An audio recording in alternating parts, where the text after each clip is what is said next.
Cantabrian Cavalry. The Cantabrian Cavalry were among the most formidable light cavalry units in the ancient world. Hailing from the rugged northern regions of Iberia, these highly skilled horsemen were renowned for their speed, agility, and devastating skirmishing tactics. They played a crucial role in the military history of the Iberian Peninsula, serving as mercenaries for various factions, including the Carthaginians and Romans. Their tactical brilliance, particularly their use of the Cantabrian circle, made them a feared and respected force on the battlefield. Despite their eventual downfall following the Cantabrian Wars against Rome, their legacy endured, influencing Roman cavalry tactics and leaving a lasting imprint on military history. Historical background. The Cantabri were an independent and fiercely resistant people, inhabiting the mountainous and forested regions of what is now modern-day northern Spain. Their homeland, Asturia Cantabria, was characterized by difficult terrain with limited arable land, which forced the Cantabri to rely on raiding and mercenary service to sustain their way of life. Influenced by both Celtic and Iberian cultures, they developed a strong warrior tradition, centered around their famed light cavalry. By the 3rd century BC, if not earlier, the Cantabrian cavalry had gained prominence as mercenaries in the numerous conflicts that engulfed the Iberian Peninsula. They first came to wider attention during the Second Punic War, where they fought for Carthage against Rome. Over time, they were employed by multiple factions, including the Vacae, Celtiberians, and even the Romans themselves.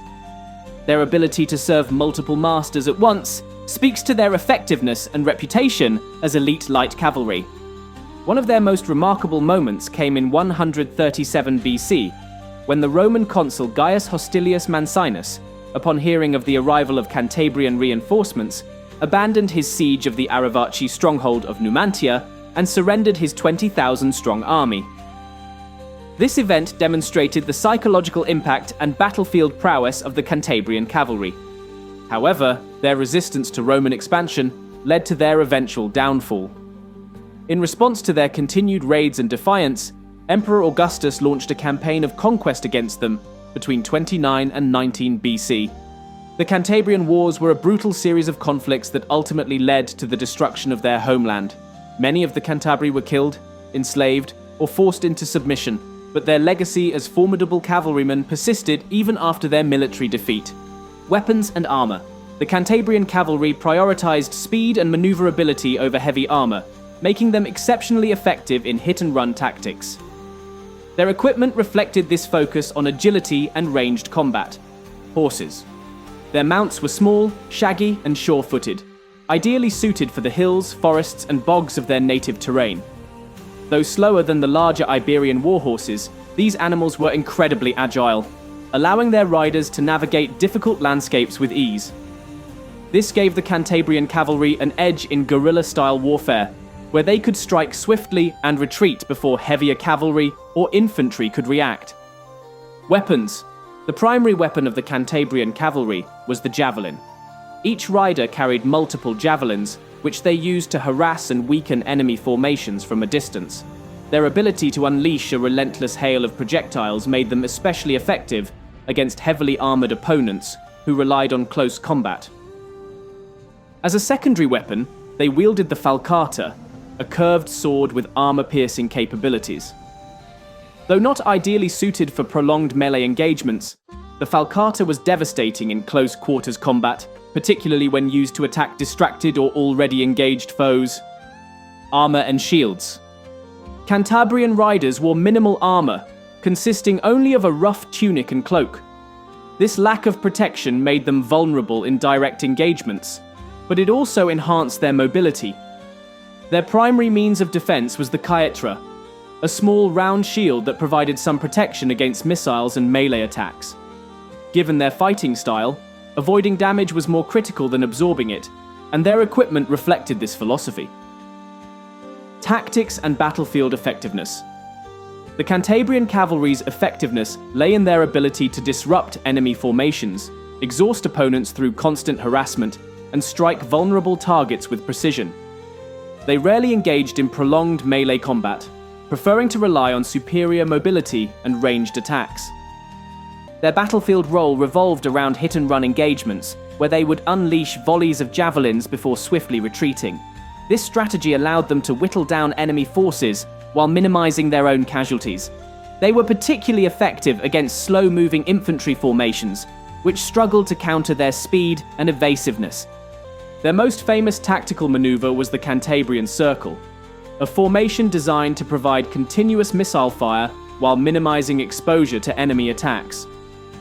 In this tactic, the cavalry would form a single-file rotating circle, with each rider throwing a javelin as they passed the front of the formation before cycling back around.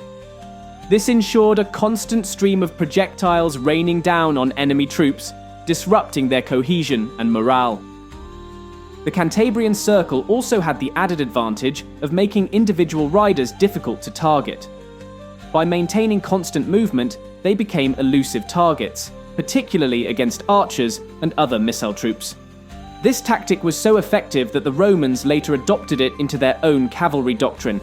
Beyond their primary function as skirmishers, the Cantabrian Cavalry also served in reconnaissance, raiding, and battlefield attrition. Their ability to lure enemy cavalry away from the main battle line allowed their commanders to dictate engagements on favorable terms. Against slower or less organized opponents, they could be devastating, striking with impunity before fading into the landscape. The end of the Cantabrian Cavalry. Despite their exceptional skills, the Cantabrian Cavalry could not withstand the might of Rome. The Cantabrian Wars, waged by Augustus between 29 and 19 BC, marked the beginning of the end for their independence. Facing a relentless Roman military machine, the Cantabri fought fiercely, but were ultimately overwhelmed.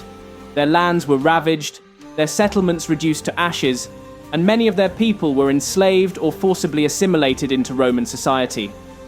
Even after their formal subjugation, Cantabrian resistance persisted well into the 1st century AD. However, by this time, their military prominence had faded. Some Cantabrian warriors continued to serve as auxiliaries in the Roman army, where their tactics and expertise in light cavalry warfare left a lasting legacy. The Roman adoption of the Cantabrian Circle is a testament to their influence on cavalry tactics in antiquity. Conclusion: the Cantabrian Cavalry were among the most skilled and feared light cavalry units of the ancient world. Their agility, tactical innovation, and battlefield prowess made them invaluable allies and dangerous foes.